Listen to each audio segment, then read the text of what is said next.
Bonjour tout le monde, c'est Lily et je vous retrouve aujourd'hui pour la fameuse palle du Pumpkin Autumn Challenge 2023. Gimose a sorti sa vidéo il y a à peine 2 jours et ma palle est déjà confectionnée et bien garnie d'ailleurs. Alors pour ceux et celles qui ne savent pas ce qu'est le Pumpkin Autumn Challenge, je vais faire un bref résumé. C'est un challenge littéraire thématique autour de l'automne qui est organisé chaque année par Gimose de la chaîne Le Terrier de Gimose, où il est question de lire un maximum de livres sur une période donnée, c'est-à-dire du 3 septembre au 3 décembre, en essayant de faire rentrer ces lectures dans certaines catégories. Chaque catégorie a des mots-clés bien spécifiques et vous allez voir, ça va devenir bien plus limpide quand vous allez voir l'intitulé des catégories et les mots-clés qui suivent. Personnellement, c'est un challenge que j'aime énormément, que je fais quasiment chaque année et que j'attends toujours avec grande impatience. Bon, là c'est vrai que cette année, avec les 32 degrés dehors à 18 h, c'est vrai que on n'est pas tellement dans une ambiance, disons, automnale, mais peut-être que ça va faire venir l'automne, tout ça. Donc on va commencer tout de suite par la palle, parce que du coup il y a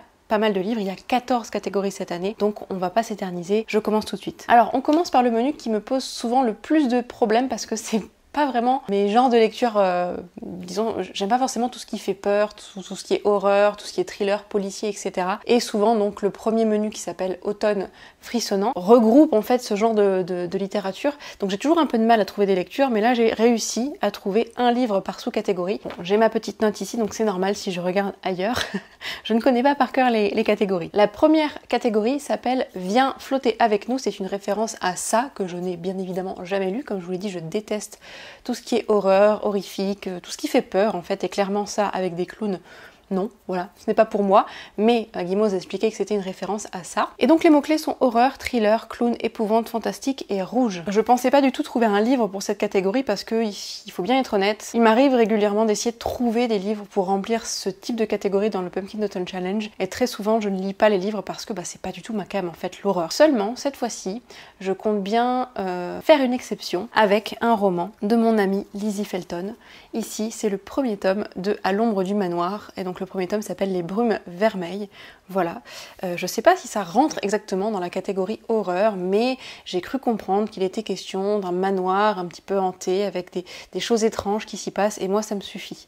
En fait, clairement, c'est mon level, c'est ma tolérance ultime à l'horreur. Voilà, on va dire que au-dessus, pour moi, c'est pas possible. D'avoir déjà un manoir hanté, c'est le max du max. Donc, pour moi, ça rentre dans cette catégorie. Il est question d'une famille dont la mère s'appelle Violette, et elle emménage avec ses enfants, je crois qu'elle a au moins 5 enfants, 4 enfants, pardon, qui tous ont des prénoms en lien avec la musique, et ils emménagent dans un manoir dont Violette est tombée littéralement sous le charme. Et voilà, ce que j'en sais, c'est que dans ce manoir, eh bien, il y a des choses étranges qui vont se passer. Je n'en sais pas plus en réalité, ça me suffit, moi. J'ai hâte du coup de retrouver la plume de Lizzie Felton, qui est donc une de mes collègues des éditions du Chat Noir. Du coup, ce roman est publié aux éditions du Chat Noir, j'ai oublié de vous le préciser. J'avais beaucoup aimé Les Amoureux de la Lune, mais de ce qu'elle m'en a dit, c'est complètement différent. Là, on n'est pas du tout sur une histoire d'amour mignonne, etc., mais plus sur un roman ambiance. Donc, j'ai hâte de découvrir ça. La deuxième catégorie de ce menu m'a également donné beaucoup de fil à retordre. L'intitulé, c'est L'enfer des backrooms, et c'est vrai que les backrooms, moi je connaissais pas du tout avant que mon copain m'en parle. C'est quelque chose qu'il adore, qu'il aime beaucoup regarder des vidéos sur les backrooms. Alors je saurais pas vous expliquer exactement ce que c'est. Le mieux, c'est d'aller voir la vidéo de Gimose. Elle en parle donc dans sa vidéo du Pumpkin Autumn Challenge. Elle vous parle des backrooms, pourquoi cette référence, etc. Moi je saurais pas vous en parler, mais les mots-clés sont dimension parallèle, labyrinthe, légende urbaine, internet et mystère. Et moi je pense que j'ai un petit peu triché, mais on va dire que c'est ok. Je compte lire un livre qui est dans ma palle depuis des lustres. Je pense que je l'ai acheté quand je travaillais encore chez Cultura, donc il a au moins 6 ans ce livre. Voilà, si ce n'est plus. Ça s'appelle donc Les mystères de Larry Spem, le tome 1, Le sang jamais n'oublie. Déjà bon, on a mystère dans le titre. Donc c'est l'un des mots-clés de cette catégorie. Ensuite, de ce que je comprends, c'est une histoire, c'est un peu une réécriture de notre histoire à nous. C'est-à-dire qu'en fait, je crois que ça se passe en 1899, et ça se passe à Paris, mais pas dans le Paris qu'on a connu à ce moment-là, parce qu'il s'est passé des choses... je crois qu'il y a eu des événements qui ont fait dévier l'histoire de sa trajectoire, et du coup les choses ne se passent pas comme elles se sont passées dans notre histoire à nous. Donc il y a un petit peu un côté dimension parallèle, Est-ce qu'on peut parler d'Uchronie? Peut-être.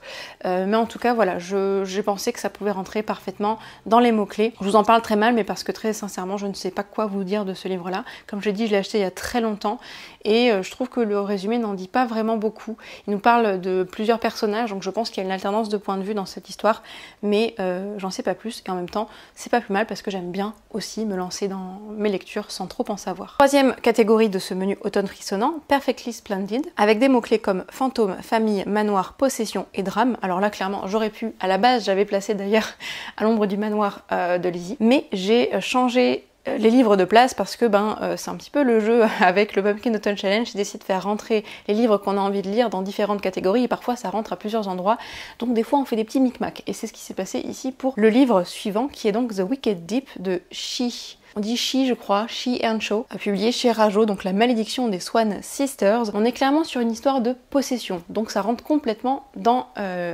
les thématiques. L'histoire, c'est donc celle d'une ville où il y a eu dans le passé une histoire sordide à propos de 3 sœurs sorcières qui auraient été condamnées à mort, et chaque année, pour se venger, ces 3 sœurs reviennent en prenant possession de 3 jeunes filles, de 3 adolescentes, pour se venger tout simplement. C'est un jour par an, je crois, et donc on sait forcément que ça va arriver parce que ça arrive tous les ans depuis la mort de ces sorcières, sauf qu'on sait pas du tout comment mettre fin à cette malédiction. Et je crois que l'héroïne va essayer de mettre fin à cette malédiction, ou en tout cas ça va se passer à ce moment-là pendant à l'approche en fait de ce fameux jour fatidique où on sait que les Swan Sisters vont revenir. C'est un livre qui me fait envie depuis très longtemps, que j'ai dans ma palle depuis très longtemps, et d'ailleurs que j'ai sans doute déjà présenté dans une palle de Pumpkin Autumn Challenge. Il n'est toujours pas lu comme vous pouvez le voir, j'espère que ce sera chose faite cette année.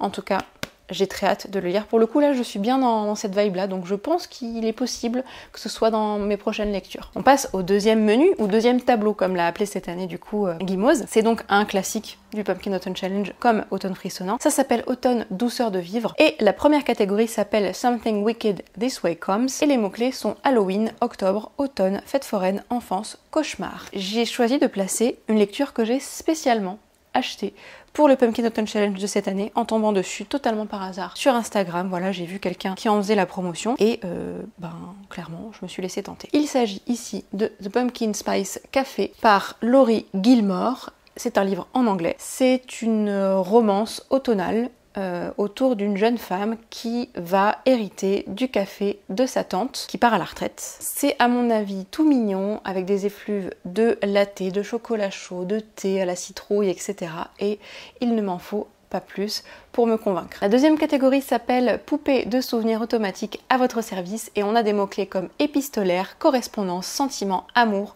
deuil, gratitude, guérison, émotion. Et là, j'ai réussi à placer ce qui sera, je pense, ma prochaine lecture parce qu'il me fait tellement envie depuis que je l'ai acheté. En plus de ça, on commence à en entendre pas mal parler en ce moment, à la fois sur YouTube et sur Instagram. Il s'agit du Thé pour les fantômes, une quête intime où la poésie des contes infuse le réel.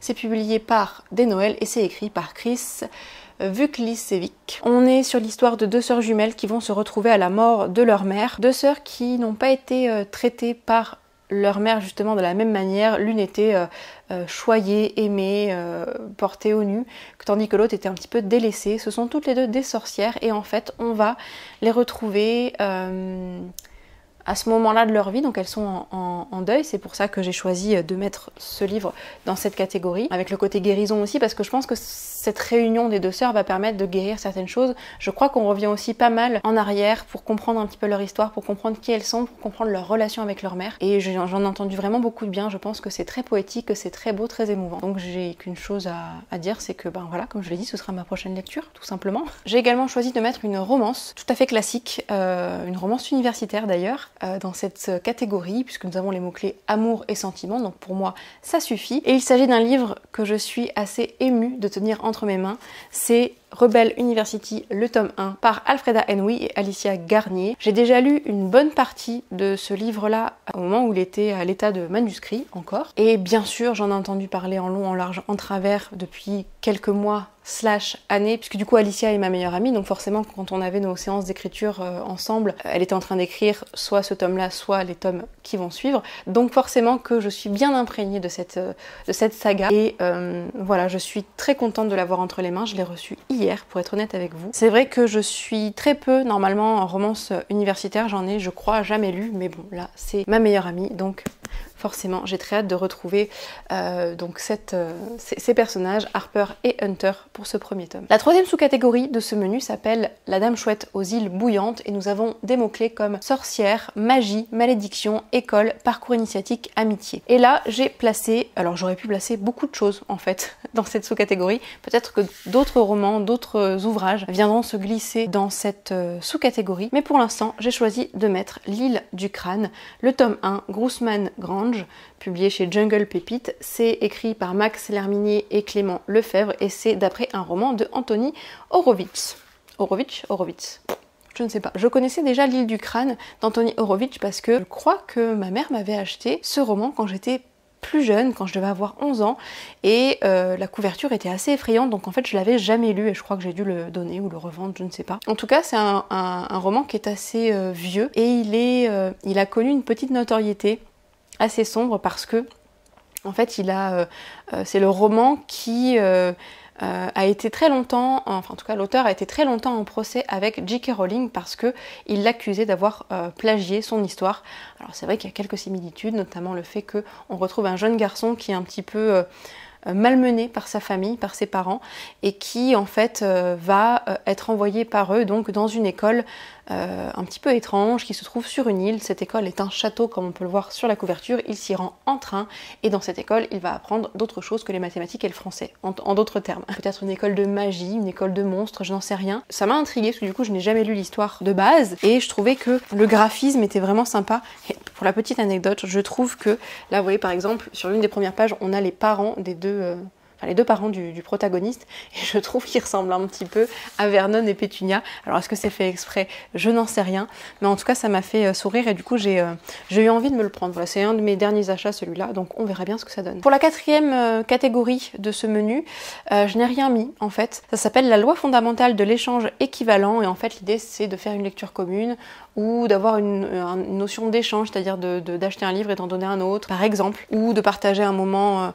avec quelqu'un, un jeu, un film. Donc pour l'instant, je ne sais pas vraiment si je remplirai ou pas cette catégorie, mais là, pour l'instant, je n'ai rien à vous présenter, donc on va passer tout de suite bien au prochain menu. Et c'est d'ailleurs le menu thématique de cette année qui s'appelle Automne au bois et au-delà, avec une première catégorie qui s'appelle Pomme alors, c'est le goût de la tarte aux amandes. C'est une référence aux Mémoires de la forêt, qui est un roman qui me fait de l'œil depuis sa sortie, mais que je n'ai pas encore entre mes mains, que j'aimerais le lire un jour. Peut-être que je l'achèterai cet automne et qu'il figurera dans mon bilan du pumpkin, mais pour l'instant je ne l'ai pas à ma disposition et je compte lire. J'ai mis deux livres, et d'ailleurs il y a un des deux livres que je n'ai pas non plus encore en ma possession, mais ce sera l'un de mes prochains achats en tout cas. Le premier ici c'est Legend and Latte, pareil on en entend beaucoup parler en ce moment sur Booktube, sur Bookstagram. C'est écrit par Travis Baldry et c'est publié chez Inis Roman. C'est ce qu'on appelle, je crois, de la cozy fantasy, avec l'histoire d'une jeune orque, une orque de guerre, qui décide d'arrêter de faire la guerre pour simplement mener sa petite vie, ouvrir son café, proposer des thés gourmands, des lattés, des cafés, et voilà, avoir sa petite vie paisible comme ça. J'ai entendu énormément de bien de cette histoire, et ça m'intrigue énormément, j'aime beaucoup ce côté cozy fantasy. J'ai d'ailleurs lu La Société secrète des sorcières extraordinaires, qui se rapproche un petit peu de ce côté cozy, avec du fantastique, donc j'ai vraiment hâte de découvrir Legends and Latte, et puis je trouve la couverture vraiment chouette, ça m'a énormément intriguée. Pareil, je pense que celui-ci ne fera pas très long feu dans ma palle, en tout cas je l'espère. Le deuxième ouvrage que je souhaite ajouter à cette catégorie, c'est une BD qui s'appelle Peace Mémé, donc Peace Mémé, sachant que dans les catégories on a le mot-clé thé. Bon, je pense que je n'ai pas à en dire plus. C'est une BD que j'ai remarquée il y a quelques mois et dont Louise du compte Studio Lou, mais je sais qu'elle a repris sa chaîne YouTube, mais je sais pas quel nom elle lui a donné, donc je vous mets ça quelque part. Louise en a parlé il y a pas très longtemps et du coup ça a rappelé cette BD à ma mémoire. C'est l'histoire de, je crois, 3 copines qui vont en fait décider de monter un café, tout simplement, de monter un salon de thé ensemble. Et on va les suivre dans tout leur processus, tout ce qu'elles peuvent rencontrer comme épreuves, tout ce qu'elles vont mettre en place et j'ai pas à en savoir plus pour me dire que c'est une lecture qui est faite pour moi.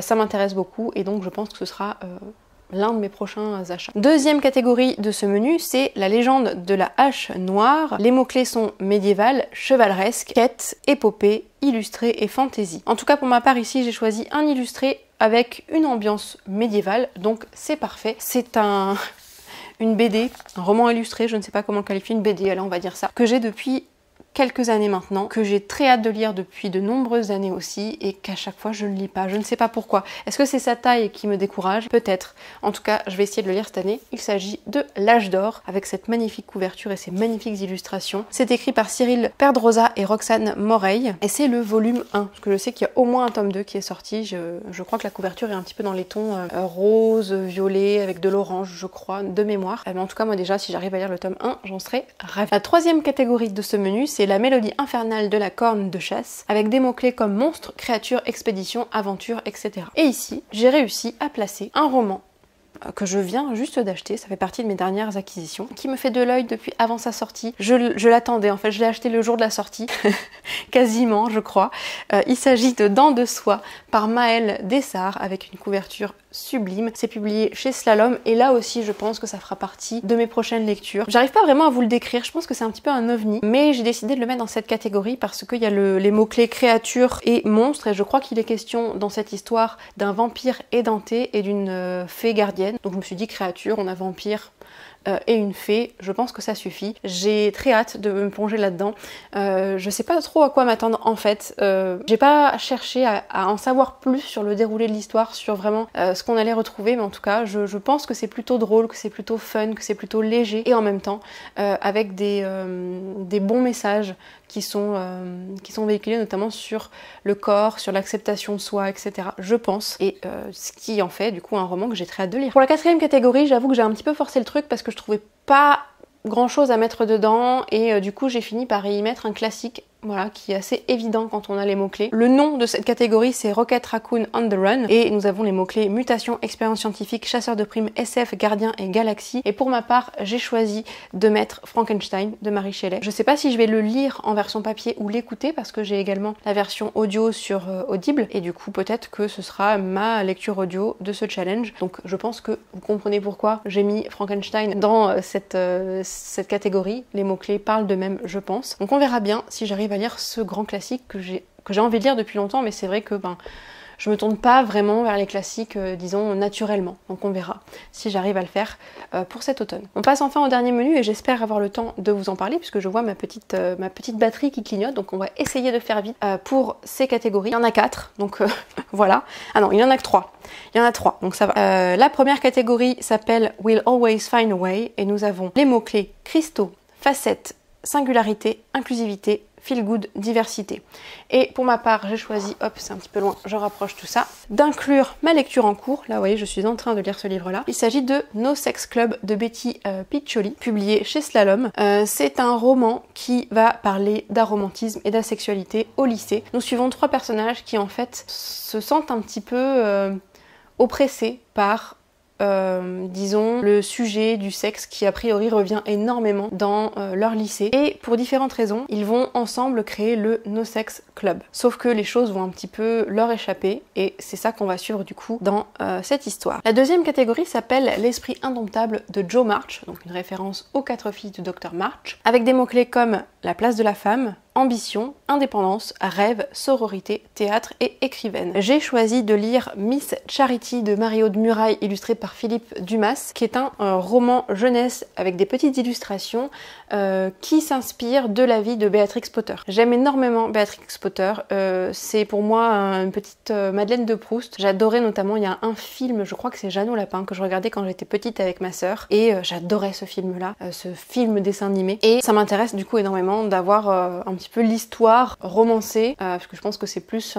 une inspiration qu'une réelle adaptation de sa vie dans un roman comme celui-ci. Et puis les petites illustrations n'enlèvent rien du coup au charme de l'histoire, et en plus de ça c'est un petit peu écrit sous forme de pièces de théâtre. En fait on a des petits dialogues avec le nom de la personne qui parle juste avant, donc ça fait un petit peu théâtre, et je crois que théâtre est dans l'un des mots-clés. Oui, donc je me suis dit que ça rentrait complètement dans la thématique. J'ai également choisi de placer Anne de Green Gables, encore de Lucy Maud Montgomery. Je dis encore parce que je crois que je l'ai au moins présenté 3 fois ce livre-là dans une palle du Pumpkin Autumn Challenge. Il est dans ma palle donc depuis au moins 2 ans, voire 3, et je ne l'ai toujours pas lu alors que je sais pertinemment que ça me plaira. J'ai adoré la série qui est adaptée de ce livre. J'entends énormément d'éloges sur le roman, donc je sais pas ce que j'attends. La dernière catégorie m'a beaucoup émue, surtout la manière dont on a parlé Guimauze, puisque c'est un hommage à Maureen du Bazar de la littérature qui nous a quittés il y a quelques mois, qui était donc un pilier de Booktube que je suivais depuis peut-être le début, je ne sais plus, en tout cas depuis quelques années. Ça m'a fait quelque chose d'apprendre son décès il y a quelques mois, et du coup c'est avec le sourire du coup que j'ai vu que Guimauze lui avait consacré une sous-catégorie dans le menu automne rayonnant. Voilà, histoire qu'on garde un souvenir d'elle comme étant une personne rayonnante, lumineuse, solaire. Et puis Maureen, elle avait cet amour de l'Irlande, des légendes celtiques, du voyage, et ça se retrouve du coup dans les mots-clés qu'a choisi de mettre Guimauze. Alors, le nom de la catégorie est en gaélique. Je ne prononce pas du tout très bien le gaélique, donc je vous le mets inscrit ici quelque part. On a ici les mots-clés Irlande, petit peuple, mythes et légendes celtes, nature writing et vers. J'ai choisi de placer 2 ouvrages dans cette catégorie. Le premier, c'est un roman de Jean-Laurent Del Socorro, Boudica, qui fait référence à une grande figure des légendes celtiques, une grande reine guerrière qui est Boudica. Je pense pas que ça se passe réellement en Irlande, c'est plus du coup sur la partie Angleterre, mais on retrouve des légendes celtiques, donc je me suis dit que ça pouvait coller. C'est vrai que j'avais pas grand chose qui parle de l'Irlande à proprement parler, donc je me suis rabattue ici sur Boudica. C'est publié chez ActuSF, et d'ailleurs ça me permet aussi de parler des éditions ActuSF qui ont annoncé il y a quelques heures, au moment où je tourne cette vidéo, que qu'ils sont en liquidation judiciaire et que la maison d'édition, à moins qu'ils trouvent repreneur, va s'arrêter. ActuSF, c'est quand même un éditeur assez majeur dans tout ce qui est science-fiction, fantasy, fantastique, et de voir que ils mettent la clé sous la porte, ouais, ça me fait un petit quelque chose. Donc je sais pas trop quelle va être la suite pour eux, mais en tout cas je leur souhaite bien du courage, je les remercie et bien évidemment pour toutes les aventures qu'ils nous ont fait vivre en tant que lecteurs, et j'espère que ça pourra continuer. Le dernier livre que j'ai choisi de mettre dans ma palle et donc dans cette catégorie, ça s'appelle Jolies ténèbres. C'est écrit par Velman et Kerasquet, publié chez Air Libre. C'est un ouvrage qui m'avait été conseillé par Sanoé quand j'avais fait son interview il y a quelques années. Un livre tout vert, voilà, donc je pense que vous comprenez pourquoi j'ai choisi de le mettre dans cette catégorie. Et vous avez également des petits personnages qui m'ont l'air de faire partie d'un petit peuple, peut-être des fées, peut-être des gnomes, peut-être des lutins, j'en sais rien. Je n'en sais pas grand chose sur cette histoire. Je sais que c'est pas forcément joyeux, mais en tout cas, j'ai très envie de le lire et je me dis que ça rentrait parfaitement dans cette thématique, donc c'est pour ça que j'ai choisi de mettre cette petite BD dans ce challenge. Voilà, c'est tout pour ma palle du Pumpkin Autumn Challenge. Pour ma part, je suis pas mécontente d'arrêter cette vidéo ici parce que je crève littéralement de chaud. Clairement, vivement l'automne. Je vous souhaite de bonnes lectures, un bon challenge si vous participez, et je vous retrouve pour ma part dans une prochaine vidéo. À bientôt, bye.